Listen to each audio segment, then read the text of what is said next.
It's a great honor to be here today, and I'd like to thank the National Taiwan University, Professor Yu Wang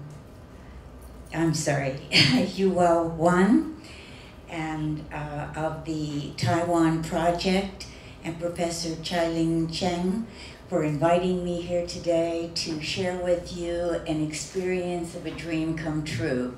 So we're going to start out with a small video. This is something that the market organization, which is now called the International Folk Art Alliance, because it's more than a market. We say it's more than a market, it's a miracle.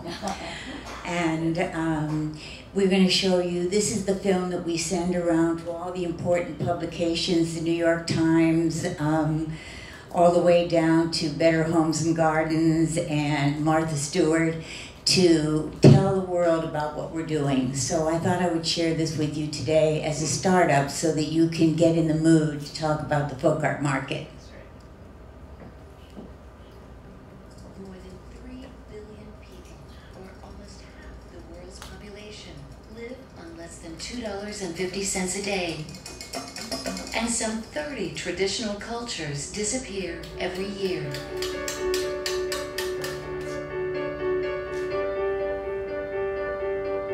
It's estimated that craft is the second largest income generator behind agriculture in the developing world.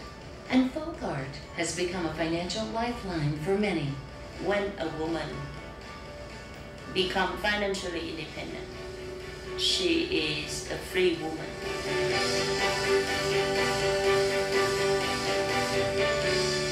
The International Folk Art Market, the largest of its kind in the world, has become a mecca for master artists. This summer, more than 150 of them will board buses, boats, camels, and planes to bring their work to market from every corner of the globe. And close to 25,000 visitors will flock to Santa Fe to look, listen, learn, and celebrate these artists' timeless traditions. In doing so, they will discover that the beauty of traditional art dissolves borders, and that every piece has its own unique cultural story. Je suis fier de tête parce que je fais plus belle drapeau pour vous. Le travail, ça, c'est pas le monde qui montre le fond. C'est un don, et puis c'est un génie qui montre le fait ça dans le monde.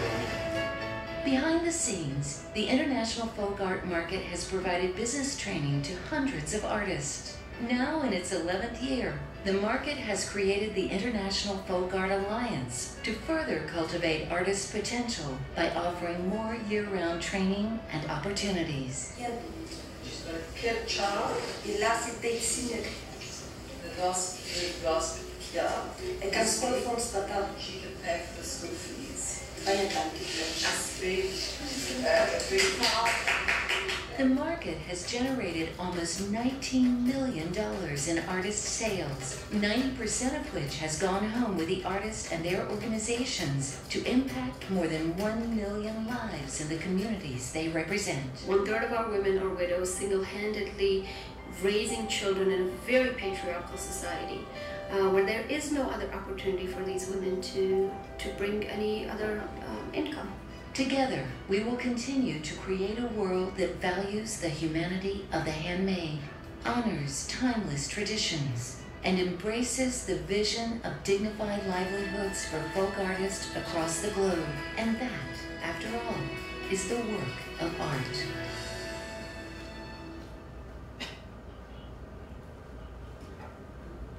This is great. If you can just leave these statistics on the wall. Oh my goodness. I think you can turn it off now. This is somebody else's video. Actually, it doesn't even look like the folk art market.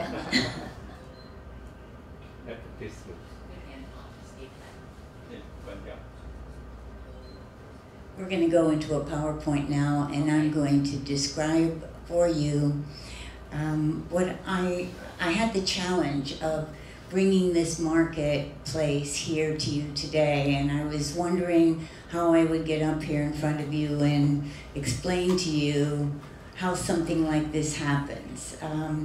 Just to give you a measuring stick in relationship to where the folk art market is today, there's a publication in the United States called USA Today.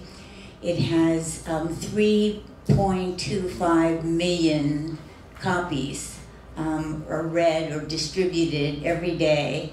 And they just recently had a contest for the best art event in the United States. And the Santa Fe International Folk Art Market is #1. So we're very, very proud of that. And I'd like to talk to you about how the market got started through telling you what we decided, what were the decisions that we made that brought us into this realm of success. And I think I can start by showing you our mission statement. And this mission statement is the second version, and there's an important new word here. The mission is to celebrate and preserve living folk art traditions and create economic opportunities for and with folk artists worldwide. And the word that we added is with. And I think that this is the most important thing that we've learned throughout the years of doing this market, that we are learning from our artists more than they are learning and taking home. They have taught us about the way people live in the world, and they have helped us to understand that success is culturally and individually interpreted. So this is why we are, and this is why so many people believe in us.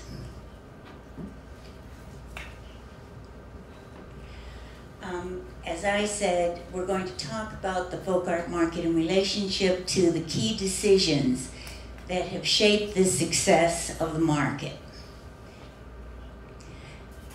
First and foremost are the artists. The artists are the center of every decision. Sometimes we argue about something that might seem incidental, but we feel is a very important piece of what we do. And somebody always says 3 or 4 hours into this, what is the decision that will help the artist the most?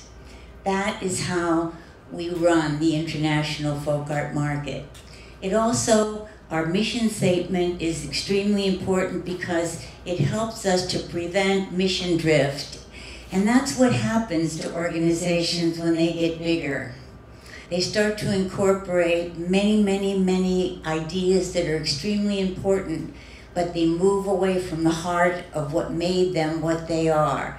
We try to keep reinventing what we are, keep making it successful, but we never go away from the artist because they are the heart and it's their market.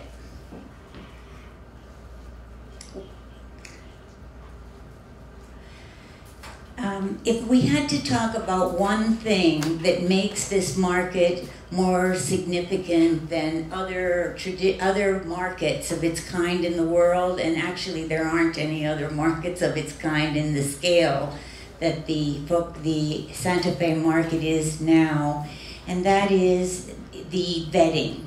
And the vetting process means for us that we have an independent jury of experts. And these people come in and they look at every application. It's done by a person who's an expert in that part of the world. They have the job of reviewing every application that comes in from an artist at that part of the world and presenting it to the entire group through a metric system.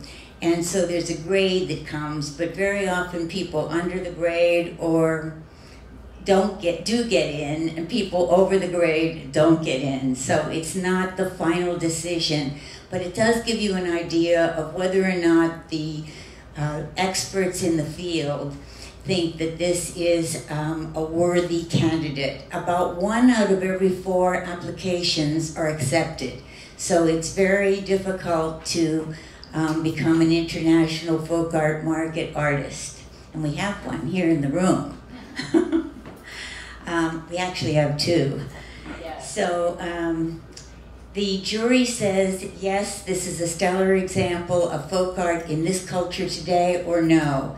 And if they say yes, it goes to another committee that is a vetting committee of people within the market whose job it is to decide whether or not this person has a place in the composition of that year's market, which has to deal with excitement, variety, and beauty of as many different mediums as we can possibly cram into one market year.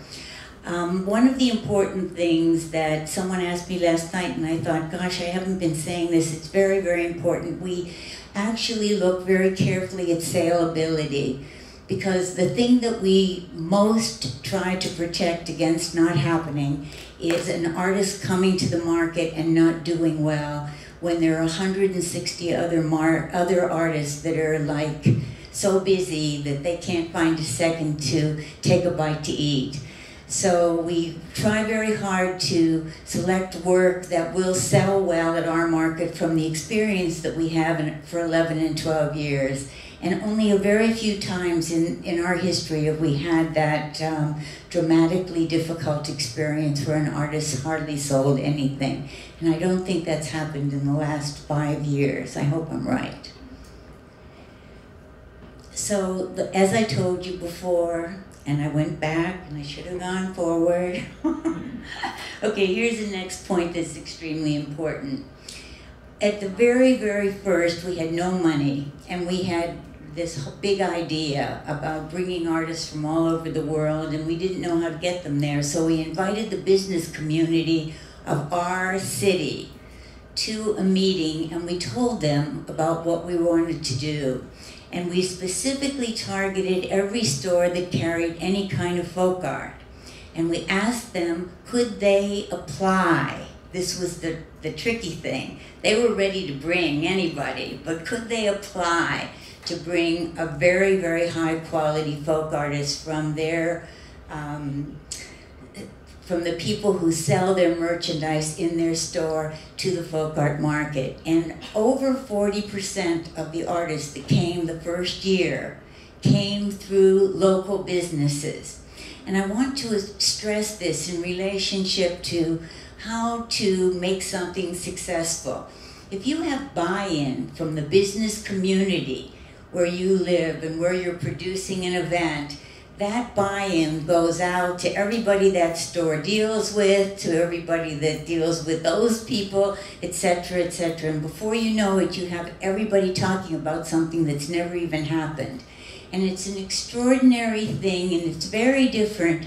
If you ask that store to give you some merchandise, for example, to do a raffle or something like that, to bring some energy to your event, there's no buy-in.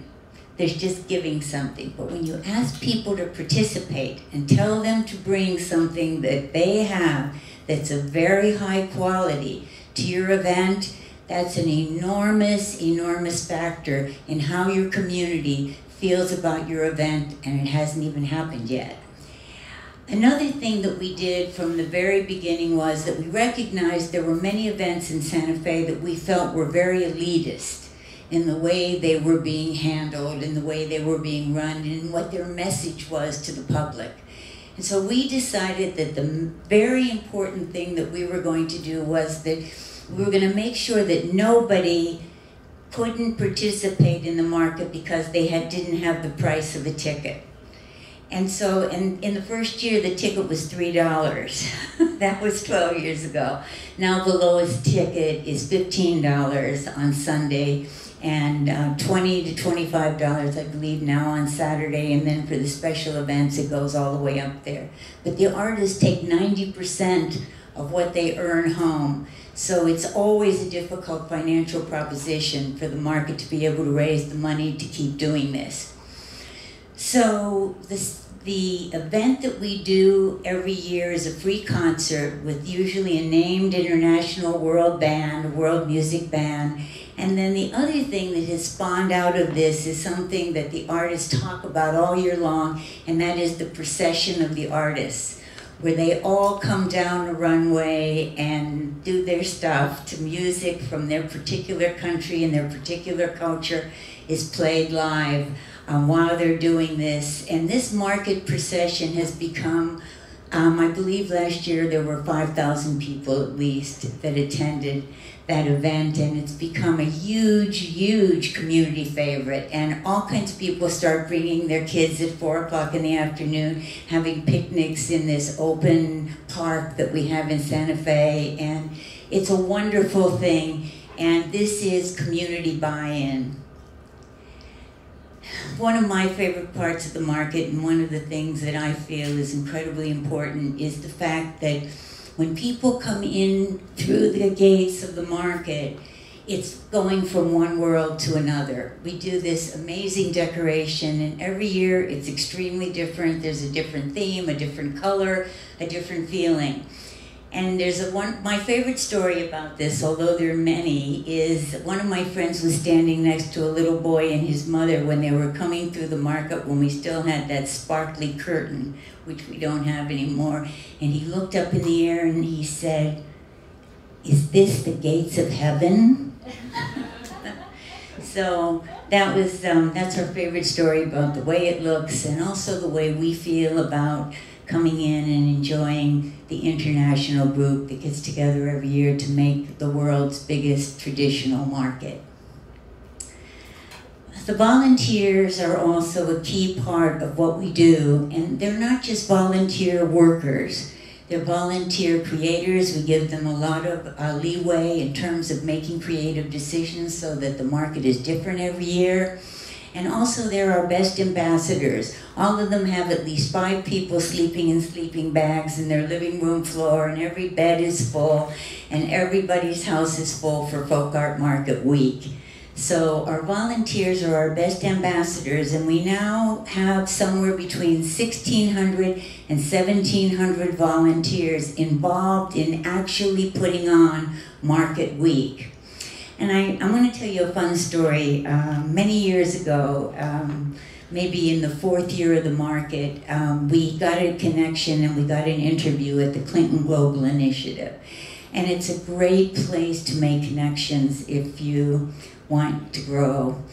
And we were scared to death because we started reading these portfolios of all of these members, and one of them has distributed 2 million phones in a country in South Africa, and the numbers of what they did were just astounding, and we didn't have numbers in dollars that were anywhere near the takeaway, the physical takeaway of what these other applicants to the Clinton Global Initiative were bringing to the picture. And so we said to them, "Does social capital count?" And they said, "Do you know what social capital is? Do you people know what social capital is?" And we said, "Oh yes, that's what we have lots of." We got in. So it was a great thing to understand what you're doing in the scope of the world and understand how to talk about it from the very beginning. We were sort of the way I was when I was trying to pronounce the Chinese names to say thank you today, very frightened. And it was a great thing that they understood that what we were doing and the way we were doing it was as important as the dollars that we were actually distributing. That's a big thing in the United States. So another enormous thing, and this is sometimes costly, but I cannot stress it enough, investing in public relations. And really, truly understanding that what you are creating means very little unless everybody knows about it. And we happen to have a great public relations person who has gotten us an amazing special on CBS Sunday morning, almost 7 minutes long, about our work in the world and the experience at the market.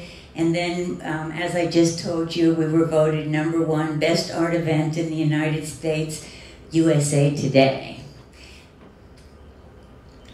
Training is another key part of our market elements or our market investment. And we did training from the second year on, and the training is on 2 levels and 2 different kinds. First of all, we have what we call market readiness. And all of the new artists that come to the market every year, which is somewhere between 40 and 50% of the participants, they are all invited to take part free in this training. And mainly it deals with readiness for the Santa Fe market. And they go through exercises. 2 of the very important things that they do is they learn how to price their merchandise. And in doing that, they learn something that most artisans do not take into consideration. And that is, what is their hourly rate? How much do they get paid in the price of that merchandise for how many hours it took them to make it? And are they including the electric bill and the 2 rooms in their house where they're doing this work, etc.? So we teach them how to price their merchandise, what the markup should be, what the margin can be in a place like Santa Fe as opposed to a local market at home. And the second really big thing that we teach them in this opening training is how to tell their story. Because storytelling is the way of the world today. And people are extremely interested in understanding what is valuable to a person in another part of the world and how they perceive this opportunity and how they perceive being an artisan in the world today, which means that they are the culture bearer of their particular society that is moving that tradition forward for another generation. If you become an international folk art market artist, you understand that after you've been through this training and after you've been through the market. Because the whole market and everything that goes on in that market is based on what we call a learn and do experience. So that you're in the classroom for 2 days prior to setting up your booth and getting ready for the crowds to come. And then you put everything you learned into action. And maybe it doesn't all take place the first year, but the artists tell us that by the second year, things really begin to happen with them, and they start to understand what it means to be part of an international family of high-level artisans in the world today. Cultivating partners. I can't really talk enough about the importance of cultivating partners. And there are 2 different kinds of partners that the market actually went out and purposely created at 2 different times. And those partnerships are really the reason that we still are here today.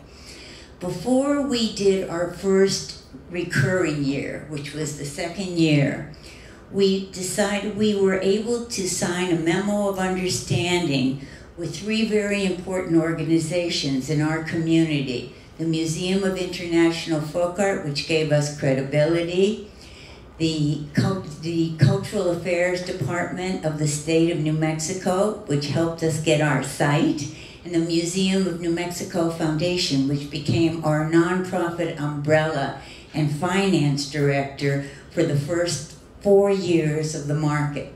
So what we did was, through this MOU, we created an infrastructure, a baby infrastructure for our first years. And when the market was successful the second year, we didn't have to go out and scurry again for another site, etc. Because once you're successful, you can't really get an MOU with the kind of terms that we got before we were successful. So I really stress that doing a nonprofit event the first time, you need to get your roots in the ground before success hits, because after that time, you'll find that everybody wants a piece of the action, and when everybody gets a piece of the action, it's a great thing, except that it dilutes, almost always, it dilutes your mission. So, the first 3 or 4 years, we created the infrastructure through our partnerships. And after that, we cultivated partners on a different level. From the very first year, we had a partnership with UNESCO. And my dear friend Edric, who is here today, I just clarified with him that he sent me a fax after the first year of the market saying, hey, we're UNESCO here in Southeast Asia, and we want to come. And I thought, oh my God, they want to come to our market? I couldn't wait. So it was very exciting. And Edric, through his genius and his ability to bring people together, has brought 5 different UNESCO groups under our umbrella now, and it's an incredibly successful program. I would gather in my mind now that about 40% of the artists that come every year to our market had their first successes in the UNESCO booth. Then we became connected through UNESCO with the World Craft Council. The Kellogg Foundation sponsored an internship program that allowed us to put a curriculum actually behind training people in the world to do markets, indigenous artisan markets. The Alliance for Artisan Enterprise is the group out of the State Department in the United States, and we are a founding member of that organization. The Peace Corps celebrated its 50th anniversary in 5 locations in the United States, and one of them was at the Santa Fe International Folk Art Market. And Women of the World this year, which is an amazing, relatively new organization, featured the work of our artists at their meeting just in April this year. So we're very excited about that new partnership. And what happens when you get this scale of partnerships is that the opportunities for your artists multiply and multiply and multiply again. And that is the reason we're in business, for operating, getting opportunities for artists. Going global. We're now called the International Folk Art Alliance because we have many programs. We have a wholesale market at the Dallas Mart, which is also a training program, Is Wholesaling Right for You? And we have participated in museum shops all over the United States in various pop-up shops. And we are definitely looking for a home, another big home for another big market. And so what does it mean to go global? We're very lucky because we have a new executive director, Dr. Jeff Snell, and he is an expert in social entrepreneurship. And he is bringing to us the understanding of how we can take and leverage the artistic ability of the great traditional cultural artists in the world and bring more benefit to their communities. And through that knowledge and his initiatives added to the initiatives we have right now, we think that we'll be able to bring more folk artists under our umbrella, and also really more dignity to the communities where these folk artists live. And I want to thank you very, very much for listening to our story, and I hope that you have lots of questions to ask. Thank you.